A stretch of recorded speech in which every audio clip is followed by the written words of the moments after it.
Bienvenue sur Sagesse Jimron. Et si la première phrase que vous entendez aujourd'hui était aussi celle qui changeait tout? Il est une question qui, posée à l'aube d'une vie, définit son crépuscule. Une question que trop d'hommes et de femmes repoussent dans les recoins feutrés de leur conscience, jusqu'à ce que le temps inexorable la pose devant eux comme une facture impayée, qui, en réalité, tient les rênes de votre existence économique? L'argent travaille-t-il pour vous? Ou êtes-vous, depuis des décennies, son serviteur le plus dévoué? Penchons-nous sur un paysage, un miroir tendu à nos propres réalités. Imaginez une nation où 7 individus sur 10, arrivés au seuil de la retraite, tendent la main, non vers le fruit d'une vie d'investissement, mais vers une allocation, un filet social devenu colonne vertébrale. 7 sur 10. Ce chiffre n'est pas une fatalité statistique. C'est le résultat cumulé de choix différés, de connaissances esquivées, d'une délégation silencieuse de son propre pouvoir. Cette vidéo sur cette chaîne Sagesse Jimron est un pont jeté au-dessus de ce gouffre. Elle ne s'adresse pas à votre âge, ce simple chiffre inscrit sur un calendrier. Elle s'adresse à votre volonté, intacte, éternelle. La liberté financière n'est pas le club privé de la jeunesse ou de la chance. C'est l'aboutissement d'une architecture intérieure, une compétence, oui, une stratégie, absolument, une discipline, sans aucun doute. Mais avant toute chose, c'est une décision, un assez, lancé à la fatalité. Aujourd'hui, je ne viens pas vous parler de théorie. Je viens partager l'ADN de 7 principes fondamentaux, les piliers qui ont soutenu non seulement ma prospérité, mais celle de milliers d'autres. Ce sont des lois qui fonctionnent quels que soient les chiffres de votre compte en banque ou les années inscrites à votre registre d'état civil. Et parce que la sagesse sans le plan d'action n'est qu'un beau discours, je vous réserve, pour la conclusion de notre temps ensemble, une feuille de route personnelle, un plan financier concret pour les 7 jours à venir. Une séquence d'actions précises à enclencher avant que le soleil ne se couche aujourd'hui. Mais avant cela, arrêtons-nous, respirez et laissez cette interrogation résonner en vous. Qui commande? Êtes-vous le capitaine sur le pont de votre navire financier ou un passager anxieux, espérant simplement que la tempête épargnera la cale? Je me souviens de mes débuts, de cette croyance ancrée au plus profond de la mentalité collective. La sécurité suprême résidait dans un emploi, un titre, un bureau, un salaire versé avec la régularité des marées, un filet de sécurité pour la maladie, une pension pour l'avenir. Le rêve était limpide. 40 années de labeur, 40 heures par semaine, pour espérer, à l'arrivée, une retraite paisible. Mais il existe une vérité que l'on ne vous enseigne pas dans les couloirs de ces établissements. Une vérité qui m'a frappé de plein fouet alors que j'avais 25 ans. La richesse ne se mesure pas à ce qui entre, mais à ce qui reste. Ce n'est pas le volume du fleuve qui importe, c'est la capacité du lac à le retenir. Je me revois assis en face de mon mentor, Earl Shoaff. L'homme examinait mes maigres chiffres, le désordre de mes finances, et me posa une question d'une simplicité dévastatrice. « Jim, as-tu déjà réussi à sauver ne serait-ce que 10 cents sur un dollar gagné ?» Ma réponse fut un aveu d'impuissance. « Non, Earl, je ne l'ai pas fait. » Son sourire alors ne fut pas moqueur, il était porteur d'espoir. « Alors, dit-il, c'est par là que nous allons commencer. » Ce fut le premier pilier, la pierre angulaire. Apprendre à gérer le peu si l'on aspire un jour à diriger le beaucoup. J'avais 25 ans, pris au piège des dettes, sans perspective, sans carte pour m'orienter. Et pourtant, à partir de ce jour où j'ai accepté d'apprendre la littératie financière, non comme une corvée comptable, mais comme une philosophie de vie, tout a commencé à pivoter. Pas dans un éclair de foudre, mais dans la lente et puissante rotation des planètes. Car la richesse n'est jamais un accident. Elle est la trace laissée par un cortège d'habitudes justes, guidée par un état d'esprit clair. Observez le paradoxe majeur de notre société. La majorité des individus est convaincue que le bien, être financier, est une fonction directe du revenu.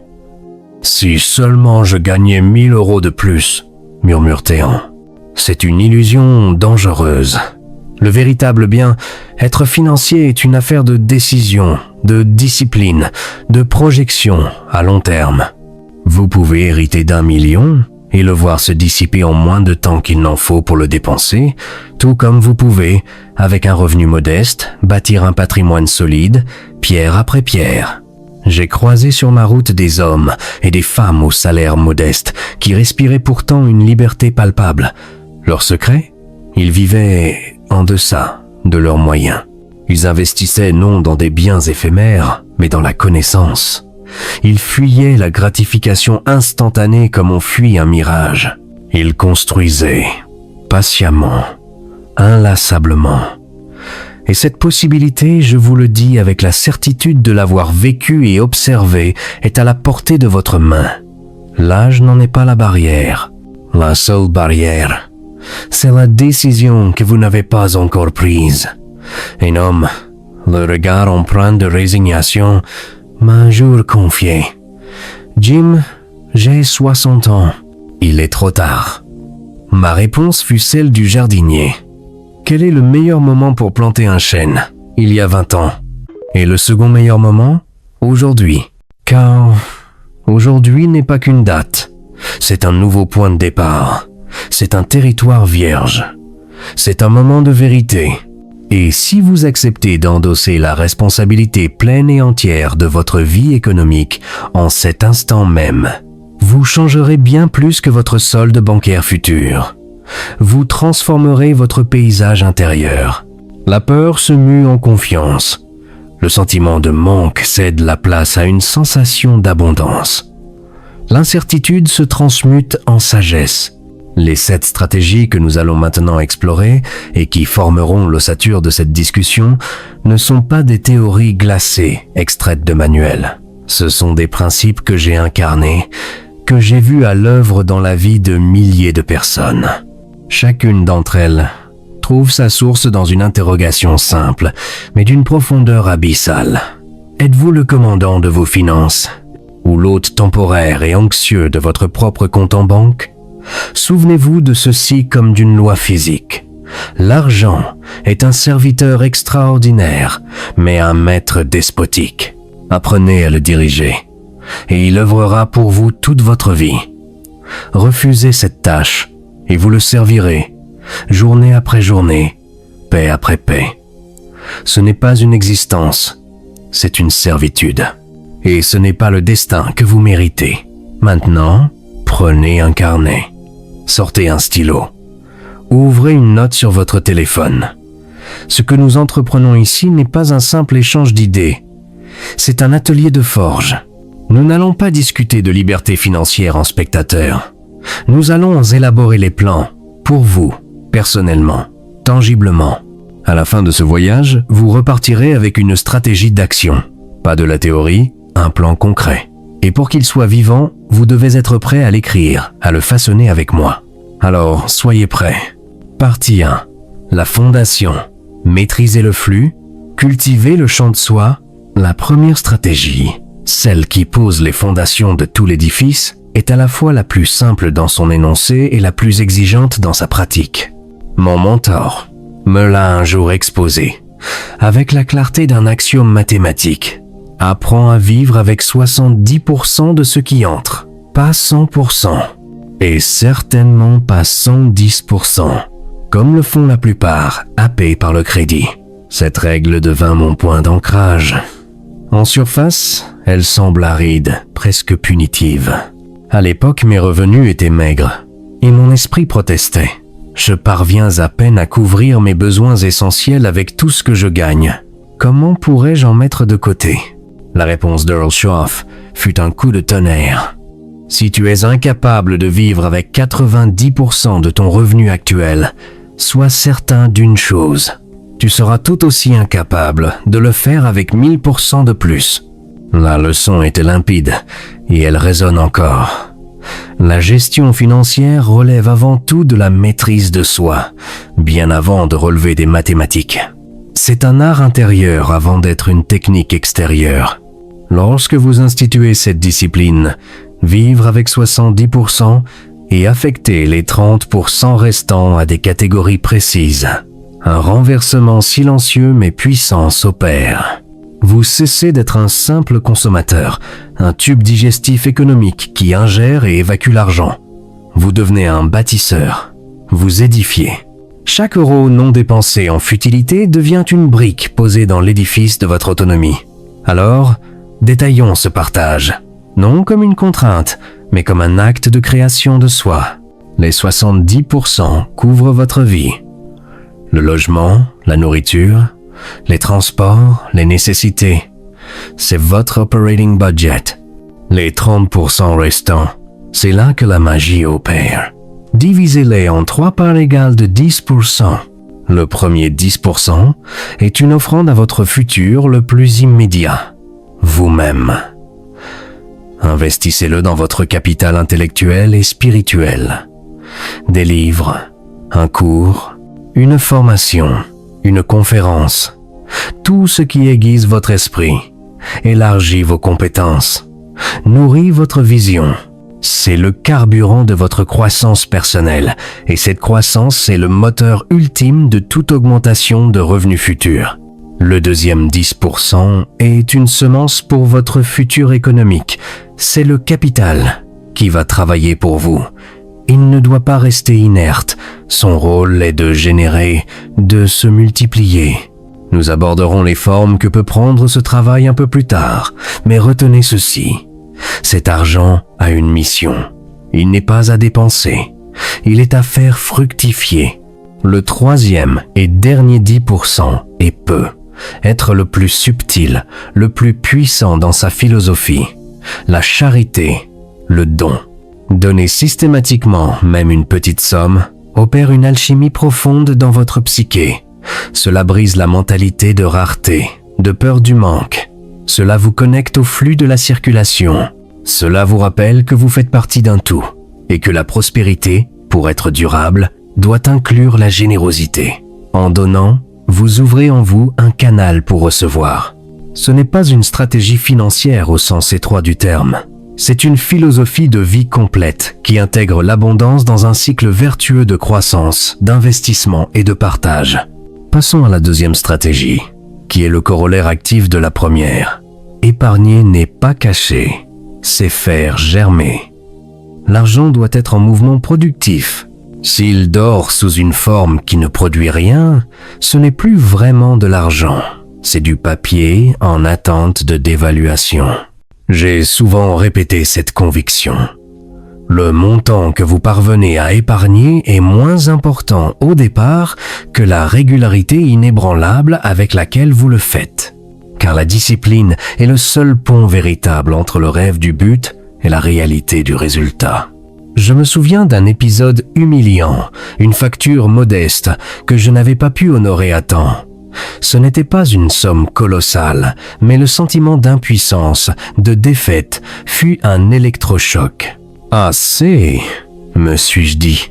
« À partir de maintenant, c'est moi qui donne les ordres. » J'ai alors instauré un rituel inflexible. L'épargne n'aurait plus lieu s'il restait quelque chose, ce qui, dans la pratique, ne signifie jamais. Elle deviendrait automatique, systématique, immédiate. Dès qu'un revenu touchait mon compte, un pourcentage prédéfini en était extrait, dirigé vers un compte dédié avant même que je n'aie le temps d'y penser. Le génie de l'automatisation réside dans sa neutralité émotionnelle. Elle ne demande pas d'effort de volonté quotidien, pas de débat intérieur. Elle agit comme votre cœur bat, comme vos poumons respirent. C'est une habitude si profondément ancrée qu'elle devient une seconde nature. Vous ne gérez plus votre épargne. Vous la constatez, en pleine croissance, mois après mois. La troisième stratégie de cette fondation concerne le pilier le plus négligé et pourtant le plus libérateur. Étudiez l'argent comme si votre vie en dépendait, parce que, dans une large mesure, elle en dépend. Réfléchissons un instant. Durant nos longues années de scolarité qui nous a enseigné la mécanique de l'intérêt composé, cette force cosmique de la finance, qui nous a expliqué qu'une carte de crédit n'est pas de l'argent, mais un outil de dette sophistiqué, qui nous a alerté que l'ennemi numéro 1 de la liberté n'est pas un salaire bas, mais l'ignorance organisée qui l'entretient. Cette ignorance n'est pas une condamnation, c'est un état réversible. Et l'âge n'est pas un frein à l'apprentissage. L'âge, avec l'expérience qu'il apporte, peut en être un formidable accélérateur.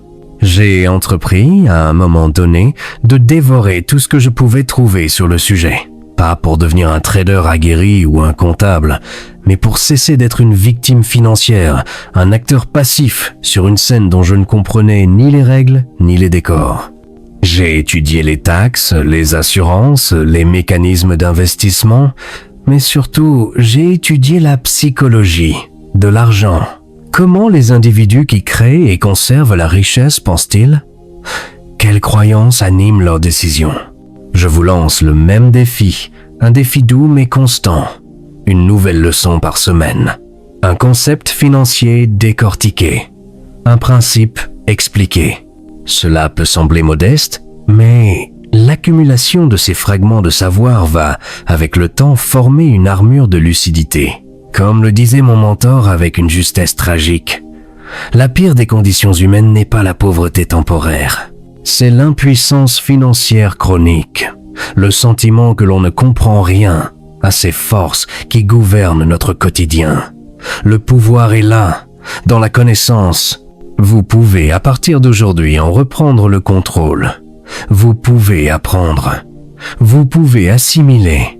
Et lorsque vous changez votre compréhension, tout autour de vous commence à changer. Vos choix gagnent en précision. Vos dépenses deviennent des investissements délibérés. Les opportunités, auparavant invisibles, se révèlent à vous. Pourquoi? Parce que vous avez cessé de réagir aux stimuli du marché, de la publicité, de la pression sociale. Vous avez commencé à en diriger votre propre navire. Pour cristalliser ces 3 premiers principes, imaginez une métaphore. Si chaque euro en votre possession était un travailleur, quel genre d'employeur seriez-vous? Le laisseriez-vous osciller, se perdre dans des achats compulsifs, des divertissements éphémères, des dépenses qui ne laissent aucune trace? Ou lui donneriez-vous une mission, un objectif, un plan précis pour contribuer à l'édifice commun de votre prospérité? L'argent est une armée silencieuse. Soit elle est disciplinée, organisée et marche au pas vers un but commun, soit elle se débande, se mutine et dépense son énergie dans le chaos. Vous êtes le commandant en chef. Vos ordres ou votre absence d'ordre déterminent tout. Ainsi, la fondation se résume en 3 commandements d'une simplicité biblique. Vivez avec moins que ce qui entre. Épargnez avec une rigueur automatique. Nourrissez votre esprit de connaissance financière chaque semaine. C'est le chemin. C'est le premier pas décisif vers la souveraineté intérieure. Et cet acte, le plus important, est celui-ci. Commencez aujourd'hui, pas lundi prochain, pas le 1er du mois, pas quand j'aurai réglé cette facture. Aujourd'hui, maintenant. Prenez ce stylo. Notez ne serait-ce que sur un coin de page. Quel est mon revenu mensuel net? Combien représente 70% de ce chiffre? Combien représente 10%? Écrivez-le. Ce simple geste d'écriture est un acte d'appropriation, une déclaration d'intention au monde et à vous-même. Car, comme je l'affirme souvent, il est infiniment préférable de démarrer petit, humblement, que de ne jamais démarrer du tout, parfaitement. Partie 2. L'architecture, donner une direction, créer des piliers, une fois la fondation posée, la maîtrise du flux entrant. L'étape suivante consiste à architecturer ce flux. La 4e stratégie, celle qui transforme la réaction en création, est la suivante. Planifiez le destin de votre argent avant qu'il n'ait quitté vos mains. Il existe un moment charnière dans mon parcours, celui où j'ai cessé de fois subir fois mes finances pour en devenir le metteur en scène. Je me suis assis, non pas avec un budget compliqué et rebutant, mais avec une feuille blanche divisée en quelques colonnes simples. Revenus. Dépenses essentielles, les 70%. Et puis, 3 colonnes vibrantes de sens. Épargne, investissement, 10%, éducation personnelle, 10%, donne, 10%. Je donnais une destination à chaque euro, avant même qu'il n'arrive. C'était mon ordre de marche. C'était ma façon de dire à l'argent, avec une fermeté tranquille. Voici ton itinéraire, suis-le. On me rétorque parfois, mais mes revenus sont irréguliers, imprévisibles. Ma réponse est invariable. C'est précisément dans l'irrégularité que la planification devient une bouée de sauvetage. Un revenu instable n'est pas une autorisation au chaos. C'est un appel urgent à une responsabilité accrue. Déterminez un seuil minimum, un revenu de survie réaliste sur lequel vous pouvez absolument compter. Basez votre plan des 70 sur 30 sur ce minimum. Et lorsque le surplus arrive, ce flux exceptionnel, traitez-le non comme une manne à dilapider, mais comme un accélérateur. Où ira-t-il? Renforcer l'épargne? Financer un investissement plus conséquent? Abonder le fonds éducatif? Décidez-en fois avant, car tout euro qui n'a pas de mission préattribuée est une proie facile pour l'émotion du moment. Cette envie soudaine, cette frustration à apaiser, cette publicité habile. L'achat impulsif n'est pas une décision financière, c'est une réaction émotionnelle déguisée. La planification, au contraire, est l'acte de l'adulte qui agit en fonction d'un dessein, non d'une pulsion. C'est la marque de la maturité financière. La 5e stratégie est sans doute la plus créative, celle qui fait passer de la préservation à la génération. Créez des actifs, ne vous contentez pas d'accumuler de l'argent. C'est là que réside le cœur de la liberté. J'ai toujours enseigné. Ne travaillez pas seulement pour l'argent. Faites en sorte que l'argent travaille pour vous. Le piège mental courant est de penser « Je n'ai pas assez de capital pour investir dans quoi que ce soit de sérieux ». C'est confondre l'actif avec sa forme la plus visible. Un 1000 actifs n'est pas nécessairement une action en bourse ou un immeuble. Un actif est fois tout ce qui, possédé par vous, produit ou conserve de la valeur dans le temps, indépendamment de votre temps de travail direct. Vos compétences sont un actif, une expertise rare que vous pouvez monnayer. Une petite entreprise, même modeste, est un actif. Un contenu que vous créez, un livre, un cours, une œuvre, est un actif qui peut générer des revenus résiduels pendant des années. Ma propre trajectoire en est l'illustration. J'ai commencé par l'actif le plus accessible, le savoir.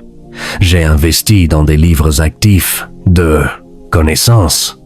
Cette connaissance assimilée est devenue des idées actifs, intellectuelles. Ces idées structurées sont devenues des enseignements, des séminaires actifs de services et de produits. Ces séminaires ont généré des revenus actifs financiers, liquides, qui à leur tour ont été convertis en d'autres actifs. C'est le cycle vertueux du pouvoir économique. La connaissance se transforme en valeur, qui se transforme en capital, qui se réinvestit en connaissances et en nouveaux actifs. Vous pouvez entrer dans ce cycle à n'importe quel point. Posez-vous ces questions, non comme des devoirs, mais comme une exploration ludique de votre propre potentiel. Quelle compétité possédez-vous déjà? Dormant peu? Être en vous? Qui pourrait être monnayé? Quelle expérience unique avez-vous accumulée dont d'autres pourraient bénéficier? Avez-vous un espace même petit, un temps même limité, une passion même discrète qui pourrait être la base d'un microflux de revenus? À un âge avancé, vous détenez un avantage colossal, la profondeur de l'expérience. Cette expérience, si vous prenez le temps de la structurer, de la formuler, devient un actif d'une valeur inestimable. Vous n'êtes pas en retard.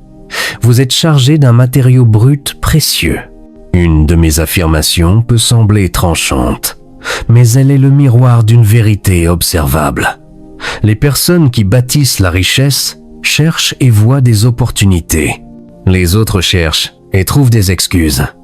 Pendant que l'un dit « À mon âge, créer quelque chose de nouveau est impossible », un autre, du même âge, lance un service de conseil en ligne basé sur ses 50 ans de métier. Pendant que l'un place 50 € dans un portefeuille qui ne rapporte rien, l'autre investit ces mêmes 50 € dans un livre qui va transformer sa vision et lui rapporter, en opportunités et en décisions avisées, des milliers. La différence ne réside pas dans le nombre d'années vécues, elle réside entièrement dans la mentalité. Et permettez-moi d'aborder une peur paralysante, la peur de perdre. Investir est risqué, bien sûr, mais voici la vérité que l'on oublie. Ne rien faire est le risque ultime, et le plus certain. L'inflation, ce voleur silencieux, grignote inexorablement la valeur de votre épargne immobile. Le coût de la vie augmente. Si votre capital ne croît pas, ne serait-ce que pour suivre cette courbe, vous êtes, en termes réels, en train de perdre de la richesse chaque année. L'immobilité n'est pas de la prudence, c'est une lente capitulation. Où en sommes-nous désormais? Nous avons dépassé le stade de la simple restriction. Nous ne nous contentons plus de dépenser moins. Nous planifions avec intention. Nous ne réduisons plus seulement des fuites. Nous créons des sources nouvelles. Nous n'attendons plus un miracle extérieur. Nous bâtissons activement notre propre fondation, pierre angulaire par pierre angulaire. C'est ce chemin, exigeant et exaltant, qui mène à la stabilité véritable, celle qui ne dépend pas des aléas d'un emploi ou des cycles économiques, mais de la robustesse de votre système personnel. Partie 3. La transmission, de la gestion à l'héritage. Nous arrivons aux stratégies qui transcendent la simple arithmétique pour toucher à l'essence même de votre légende personnelle. La 6e, d'une puissance souvent sous-estimée, est celle du miroir financier. Tenez des registres, suivez avec une précision impitoyable et bienveillante. Laissez-moi être absolument clair. Si vous ne tracez pas la cartographie précise de vos flux financiers, vous naviguez à l'aveugle. Vous n'êtes pas aux commandes. Point final. Je me souviens de mon ère approximative. Je vivais à l'estime. Je dois avoir assez, pensais-je, tant que je pouvais payer un repas.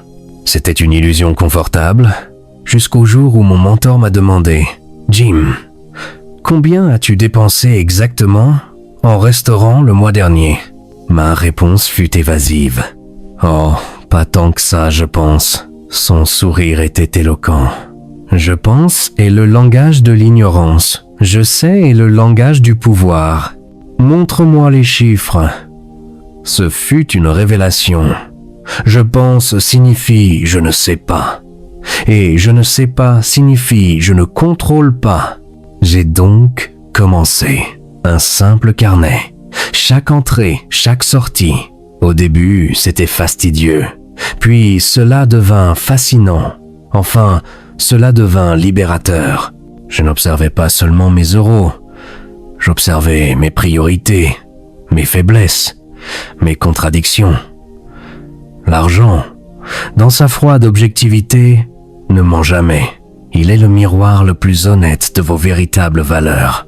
Vous pouvez prétendre que votre croissance personnelle est votre priorité. Mais si vos registres affichent 0 € en livres et 300 € en divertissement futile, le miroir vous renvoie une autre vérité. Le suivi n'est donc pas une punition comptable. C'est un acte de conscience élevé. C'est la pratique qui vous permet de vous aligner, d'ajuster votre trajectoire pour que vos dépenses reflètent enfin vos aspirations les plus profondes.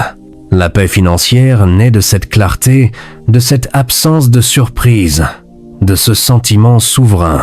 Je sais.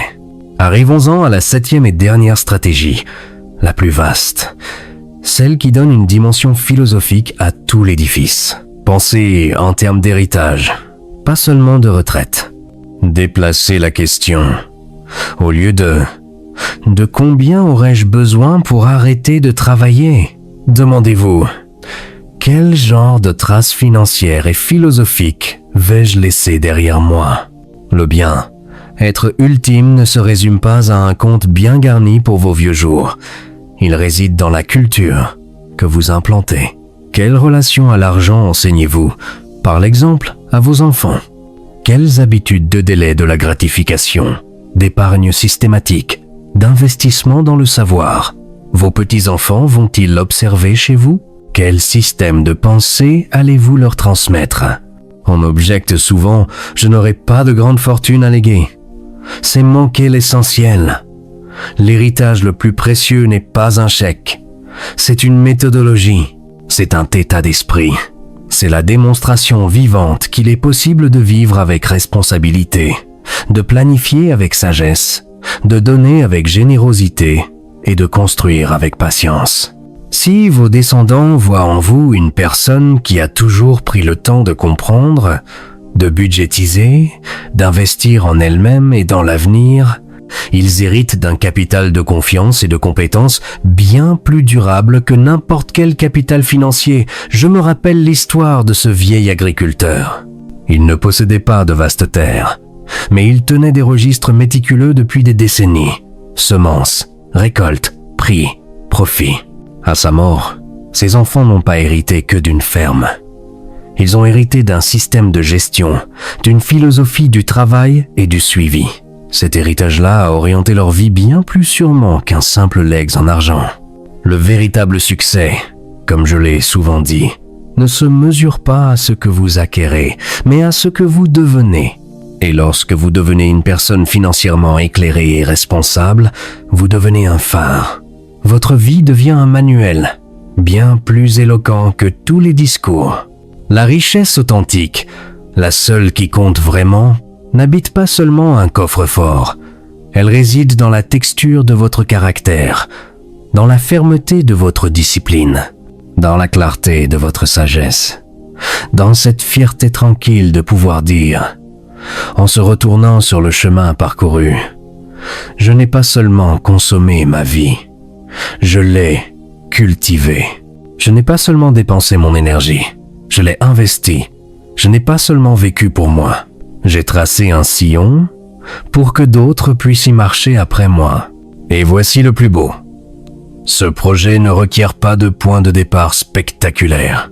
Il réclame des décisions infimes, quotidiennes, répétées avec une cohérence de métronome. Calculer, économiser, préserver, donner, enseigner. C'est la formule non du génie, mais de la grandeur patiente. Nous avons parcouru ensemble ces 7 territoires, depuis la maîtrise du flux de base jusqu'au sommet de la pensée patrimoniale. La cartographie est là, devant vous. Mais une carte, aussi détaillée soit-elle, ne parcourt pas le chemin à votre place. Le moment est venu du passage à l'acte, car la connaissance qui ne se mue pas en action n'est qu'un ornement de l'esprit. La connaissance appliquée, elle, est une force qui sculpte le réel. Votre défi, votre feuille de route pour les 7 prochains jours. Saisissez votre carnet. Nous allons procéder à une évaluation rapide et honnête. 10 domaines de votre vie financière. Pour chacun, attribuez-vous une note de 1 à 10. 1 signifiant « Je suis totalement en échec sur ce point ». 10 signifiant « C'est une pratique ancrée, fluide et confiante ». Soyez franc. Cette notation n'est pas un jugement, c'est un diagnostic. Un médecin ne guérit pas en ignorant les symptômes. 1. La maîtrise des dépenses courantes. Avec quelle sérénité gérez-vous vos dépenses mensuelles essentielles? L'épargne automatique. À quelle fréquence mettez-vous de côté une part de vos revenus de façon systématique, sans y penser? 3. L'investissement en vous-même. À quel rythme nourrissez-vous votre esprit de connaissances financières ou personnelles? 4. La transparence des flux. Voyez-vous clairement?